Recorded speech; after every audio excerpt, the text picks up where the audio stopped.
Hello there. Welcome to something new. By something new, I mean there's going to be a bunch of new stuff coming these next few months, and then Loading Player 2 will be back, but welcome to a little collaboration I did with IMO Reviews with my mate Elliot. We reviewed Super Mario Bros. The movie. I know, right? Timing. With me and Gian just finishing Super Mario World, and then with casting announcement for the Super Mario movie, he felt like it was a perfect time to review said movie and asked me to come along for the ride. So sit back, relax, and enjoy IMO Reviews.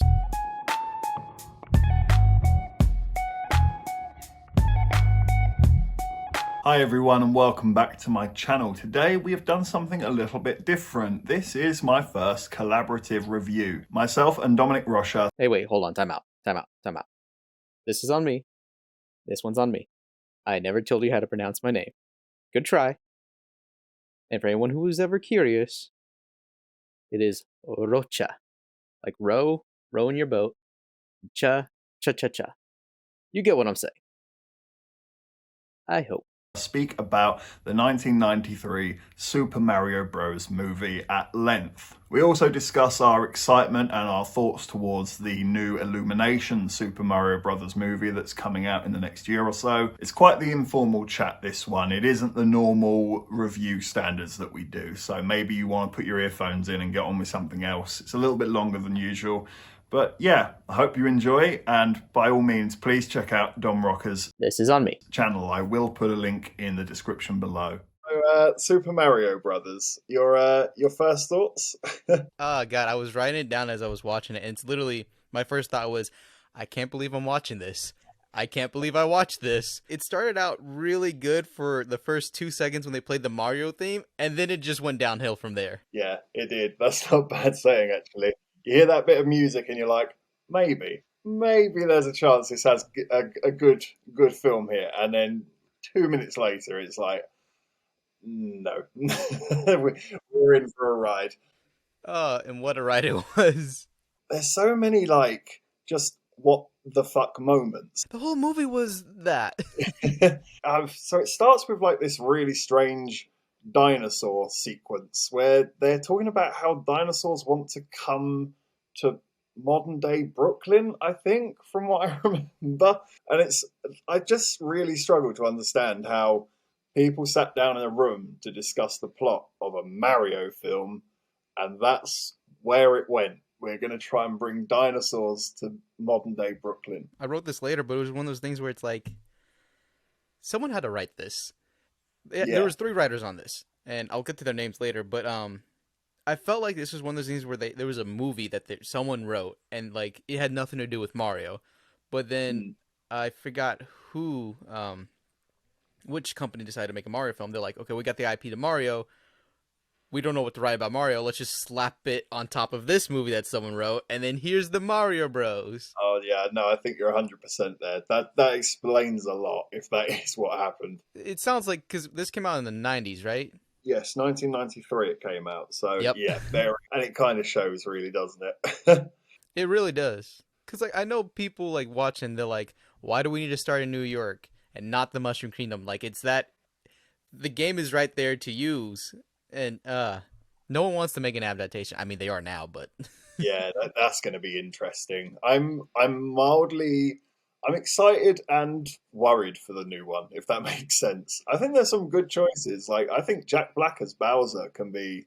I think that's the best choice. That's good fun. I think that's good fun, but it is that Chris Pratt Mario thing where I'm like, how's that going to turn out? I'm not sure how that's going to work. I don't see him as Mario, but It's the voice, isn't it? It's the voice, but I'm gonna give him a chance because I mean, they chose him for a reason. I certainly think he can make it funny. I do think he can hit that light-hearted, let's have a bit of fun sort of nature to Mario, which I think would work quite well. But I just see the image of Mario, and then I hear the voice from Guardians of the Galaxy, and it just doesn't quite line up for me. But like you say, I will give him a chance. I do like him quite a lot, and the rest of the cast actually looks pretty solid, to be fair. I am most intrigued by Seth Rogen as Donkey Kong. Yes, that's going to be a good one. That's going to be fun. But yes, with the bad film, the one we know that's not good, The one that you made me watch. Yeah, sorry about that. I can only apologize. No, it's all good. No, it's funny. I just love the idea. He's like, yeah, you've played the Mario games. Let's watch the Mario movie. I'm like, Let me drag you into this with me. I think you've got a great point with the idea of actually doing it in the Mushroom Kingdom. That could have been a lot of fun if they went that path. It maybe wouldn't have translated amazingly, being the 90s and not having perfect CGI and things like that. I mean, even if they kind of like did the whole dinosaur thing, but they didn't even say New York or mention New York, they're just Mario and Luigi are just plumbers in that world altogether. That would have been a little bit better. Yeah, no, I agree. I think just doing that alone allows so much sort of the crazy stuff can happen and you won't question it as much, you know? Yeah, because they'd be used to it. That would be their world. Yeah, it's when they blend the real world with the crazy stuff, like they're driving police cars around and having car chases, and it's like, is this still Mario and Luigi? Is this still the Mario Brothers? It's Mario Kart now. Yeah, I suppose, yeah. But they could have still done that, but done it in go-karts or something like that, and it could have been a clever little nod. There was a note you said that I thought was really good, actually, and I think this could have worked for the film as well, is if they were really, like, they knew what they were doing with it. It was the note where you said you wanted Bob Hoskins to say, "It's a me, Mario."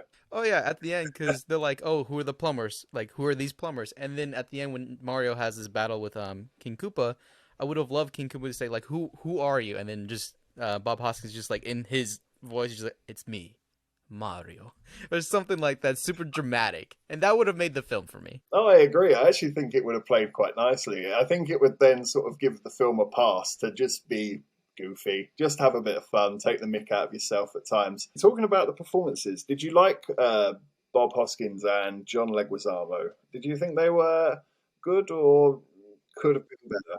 Bob Hoskins, I think he did a phenomenal job with like what he was given, and well, I forgot his name, who played Luigi. John Leguizamo. I think he could have been a better Luigi. I think the way they wrote the character just didn't fit. Yeah, no, I was about to say the same thing. I think for how Luigi is written, it's unnecessarily complicated for a character that really shouldn't be that complicated. I think I don't really know if he ever really gets into the groove of the character, and he never really I never really buy him, if that makes sense. Yeah, no, neither did I. I think I could say the same for Bob Hoskins as well. It's a tough role. He's sort of put in the shadows a little bit, and yet he's not really that sort of actor, especially in the UK. He's normally a leading man sort of person. So I think they're both in that same category. They're weird and quite tricky roles to do well. That's close to the point. What I was gonna say, like Bob Hoskins should Mm. have, like Mario should have been the main character. They put it on Luigi, and like I tried to follow along with the plot and the story arcs and everything. It was just It's hard. with so much going on, I couldn't keep up. But it was just like Luigi's story. He had like kind of two stories. One where he was like to be that plumber to be, and like he gets that in the end when he's using the tools, but it's like not really a plumber thing. And then his other storyline is him being a simp, and that didn't like mesh well. It is strange. There are little moments, like you mentioned, that they do work, but they are the tiniest little moments. There's a little bit in their apartment where they have a rack for their plungers. I thought that was quite funny, actually. I know it's really small and brief, but little bits like that in the background sometimes are all right. It's just they're so far and few between. There's only like 5 of them in the whole film.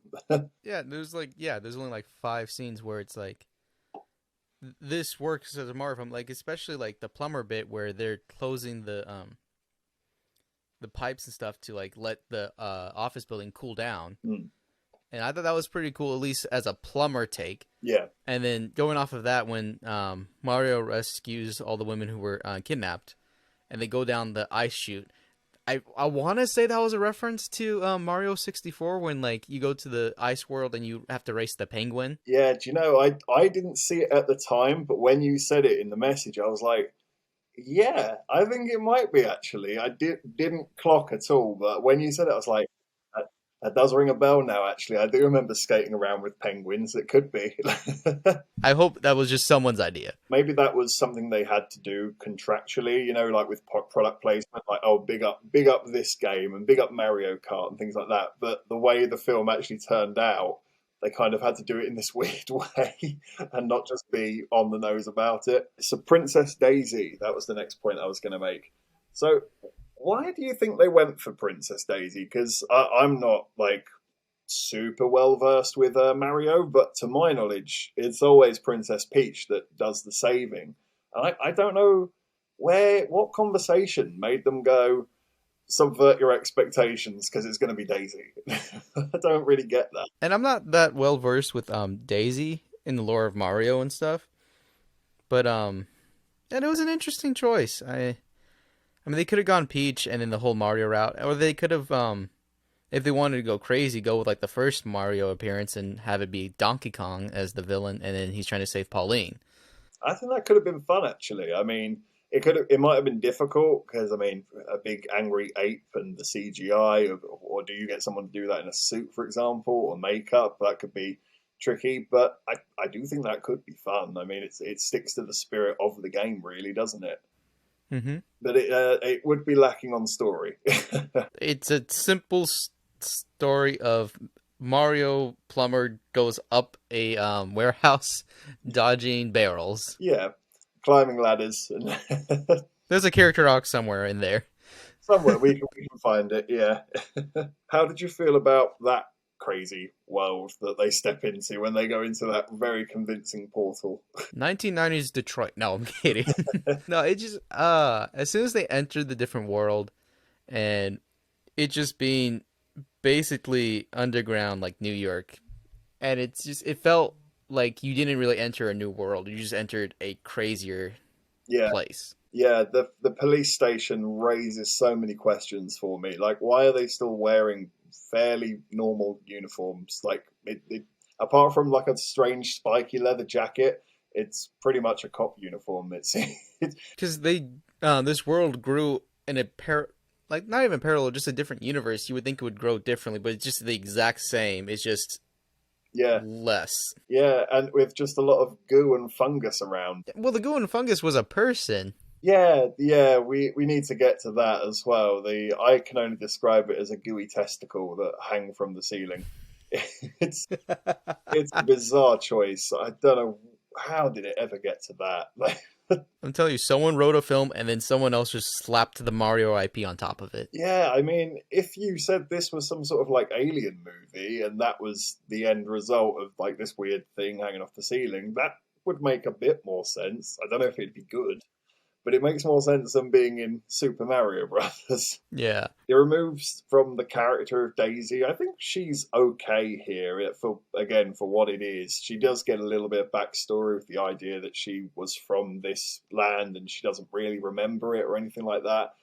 And then the bad guy just says, "This is your dad," and that's that then. That's where that's going. She agrees with it. Yeah, no questions asked. This is my long-lost father, this weird hanging sack of goo. And it just moves from one of the somewhat okay characters from this film. And like even at the end, you only see him turn to a human, and that's it. We don't get any recollection or Daisy actually meeting her father for real. Yeah. It's just that she's like, this goop is my father. Anyway. I mean, if they did do that, it could have like salvaged it a bit, made it a bit better than what it actually is. A little bit more heartwarming. At least it became something. It had a payoff at least. What about King Koopa? How do you feel about him in this movie? Put him in another movie, I think he would have been fine. Yeah, I can see that. I actually think Dennis Hopper's having a lot of fun, despite how bad it is. I don't think his dialogue's very good. I don't think any of what he's actually being asked to do is very good. Just like making people sit in a chair and have their heads changed into a reptile. I don't blame him because I wouldn't know how to perform with that. But I can see he's enjoying the role. You can see that when he's telling his henchmen, like, "I will kill you myself," you can really see his eyes are like, I mean it. And it's like, I see that you've got a commitment to this, and I respect that at least. Yeah, I have nothing really like poor to say about him. Just like, again, the writing and the dialogue and all that. I feel like if this was an actual like Mario adaptation and he was actually like a King Koopa, I think he would have, again, sold the role still. Yeah. No, I agree with that. I was also going to say they're not all bad about this movie. I do think it's filmed quite well. There's no really bad shots. I mean, they're not brilliant, but there's no really obvious errors that stand out to me. I'm no expert, but nothing really leapt out as me like, oh, I can see a microphone hanging down or that extra's acting strangely. Like generally speaking, things like the car chase, I could see what was happening. There was no sort of stunt doubles that seemed really unobvious or like really obvious to me. I thought it was filmed pretty well, all in all. I couldn't really complain on that behalf. Yeah, no, I've like the positive of that is that the people who were hired to make this film made the film. Like, Yeah. I want to say someone on that set probably was a Mario fan, was grumpy about it the entire time, but he's like, I'm getting paid to make this. Yeah, the guy holding the mics was definitely crying through this, I reckon. Yeah, so like it at moments like that, I feel like as a filmmaker, it's a job. Like there's probably some passion that was thrown into this film, but like seeing the end result, I don't know. I want to say someone, because they always do screenings after like not drafts, but edits of a film, and I'm wondering how many times someone like they showed it to an audience, and they're like, "You sure?" Yeah. Oh, I bet there was a few And test screenings for this. Yeah. And a couple of rewrites, I'd have thought too. I mean, we sort of spoke about it, but there are those brief moments where there is Mario in here, but it's just tiny moments, like when the bomb drops down from the ceiling. I thought because it's been so long since I'd seen it, I actually thought that was going to play out. I thought Luigi was going to pick it up and throw it at the guards that are chasing them.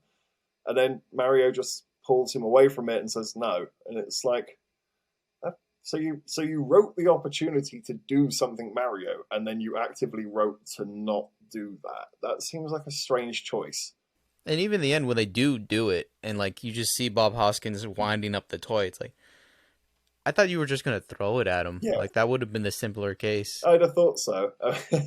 Yeah, going off of that, like the bomb is like one of the few things that are actually like designed from the Mario game. It's like it's perfect adaptation. Yeah, yeah, Yoshi's somewhat close. I mean, like that's kind of hard to do live action. yeah. I can see how they got to that final concept with Yoshi. I mean, when you first see it, you go, "Is that really Yoshi?" But when you think about it and how the rest of the film is, it's like, yeah, okay, that really isn't the worst thing here. That's okay. Like, I can tolerate Yoshi. As far as the design, they designed it in the world that they had, which is dinosaurs, which is not bad because Yoshi is a dinosaur. Mm. Um, and then like as for like the character of the Yoshi being like a friendly guy to the main characters, they got at least that right. Yeah. I was going to say he's also he looks pretty convincing. There's a moment where Daisy pulls a fork out of his side. It doesn't look bad at all. It's quite convincing, to be fair. But yes, no, I can see how they got to that. But it is just bizarre that they went down this road. That's where it went. This film went wrong from before they even got the cameras out, really, didn't it? Oh yeah, and like, and I said I was gonna pull this out later, but like as for those three writers, um, we have Parker Bennett. I don't really know who that is. Terry Runette. I apologize if I'm pronouncing names wrong. And then Ed Solomon. Ed Solomon. Oh, I thought I wrote down, but he's a pretty big screenwriter. I've certainly heard his name before. It rang a bell as soon as you said it, but I can't think why I'd have heard of him. He wrote Bill and Ted. All right, yeah, yeah. The Now You See Me films. Oh yeah. Men in Black, the first one, I think. I don't know if he wrote the second one. Nice. Already, that's pretty damn big, isn't it? Just off those three. Yeah, and then it's like, and then I want to say he came in at the end to help try to fix Mario Bros. Because I don't know for sure if he was from the start, because that would be kind of uncharacteristic, or if they just brought him in to try to fix things. Because I want to say that's probably it. Yeah, it can be. Most scripts these days do go through like polishes and things like that. And from what you're saying of his track record, you would think that would be the case. It does seem weird for him to just say, let's just be mental on this one for no reason whatsoever. So I think you're probably right. It is hard to know. I have seen interviews with Bob Hoskins and John Leguizamo, and they said about the director, or I think it was a married couple as the directors, And they have both gone on record of saying that they were just god awful people to work with. Apparently, they were very egotistical. They both somewhat suggested, but didn't definitely confirm, that Bob Hoskins and John Leguizamo were drinking on the set just to get through some of the shoots, because it was that sort of film. I think they knew it was bad as they were filming it. I think they were well aware. Yeah, I wouldn't blame them. I think, I mean, you'd have to be blind to look around and think, yeah, we're making Super Mario movies. Yeah. I'm wondering if like the directors knew what Super Mario was when Mm. they were making this. Yeah, that is a question. I mean, if it was me personally and I didn't know anything about a game and somebody asked me to make that game, the first thing I would do is admit that I don't know anything about it. But I'd be willing to research. I'd put my hours in, would dig deep, but I would tell everyone, just steady on. You might want to look at somebody who does know what they're doing here. And I wonder if, with what we said about potentially being quite an egotistical couple, they probably had no idea. And they just said, yeah, that works for me. I can do that for you. I'm trying to wonder how they got the job, because they would have to show a proof of concept of something that they made that like the producers like, this is the group we want making this film. You'd have thought like a film pitch or something like that. I don't know, because it's hard to say with something like Mario. It's such a money maker, isn't it? That I don't know how bad you wouldn't really have to sell it to somebody to make it. They would just see Mario and they'd be like, oh, yes, we'll make something like that. We'll make teddy bears out of it, and so on and so forth. So I wonder if it was like the trust in the franchise that things like that maybe slip through the gaps. They probably said, we want to make a Mario movie, and they said, say no more, here's your money, get on with it.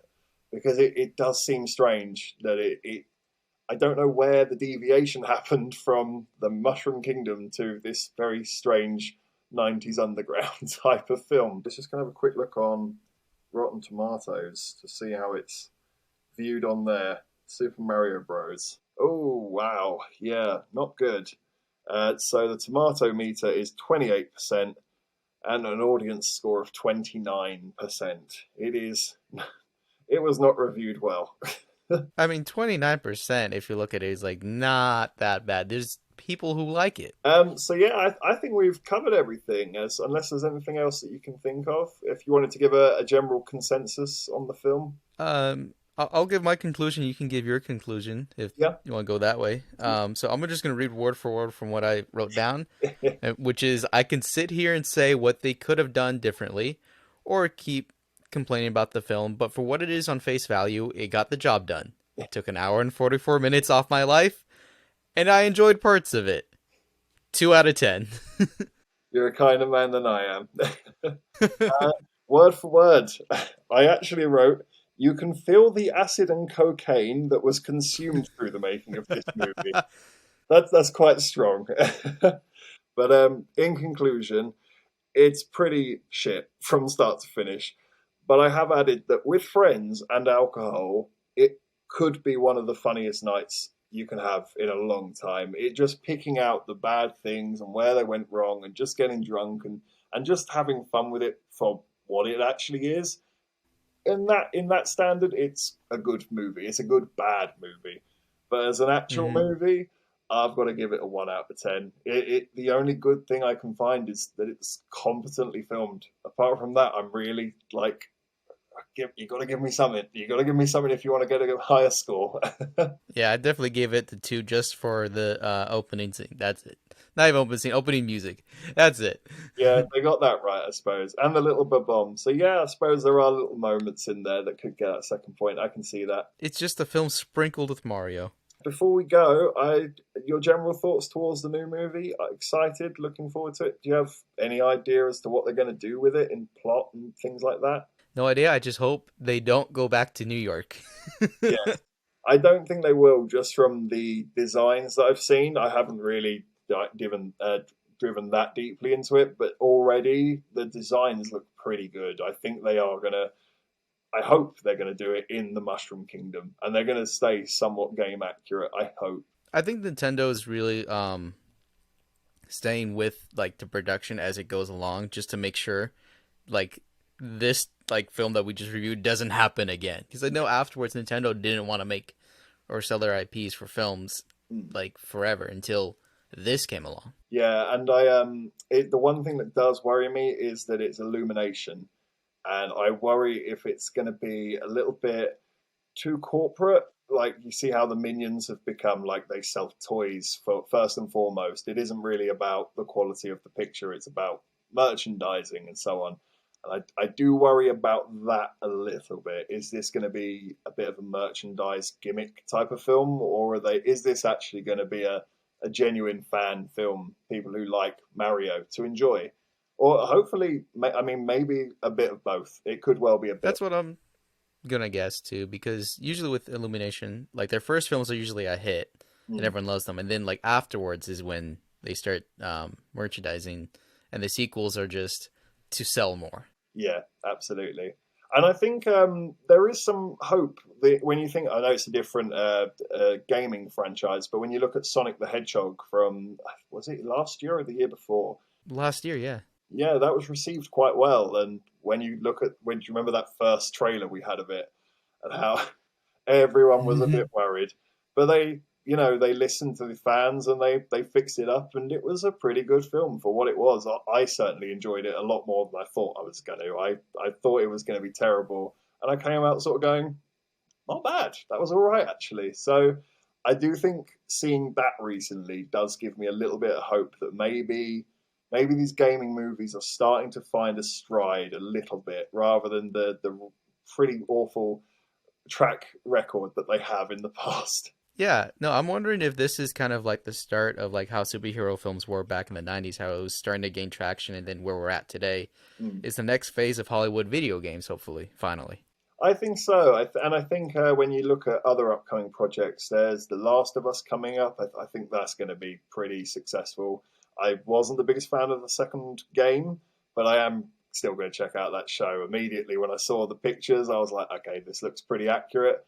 I like that I'm seeing that with gaming films, gaming shows now, that I can see what they're making just in a picture alone. I can see that whoever the director is, the writer is, they have interacted with the source material. They're not just doing as they do in this movie and just seemingly making it up as they go along. And as when as when the new Mario comes out, I think we should come back and record a review for that. Yes, definitely. That is a great idea. We should definitely do that. If there's anything Super Mario, you're my guy. You're who I'm going to.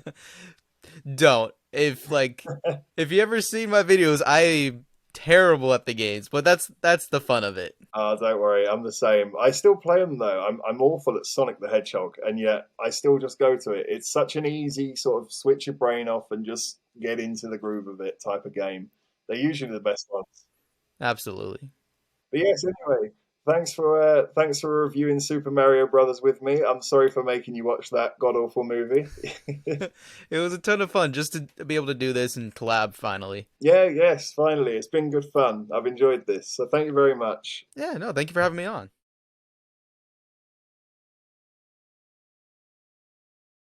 Did you really think I was going to end the video without...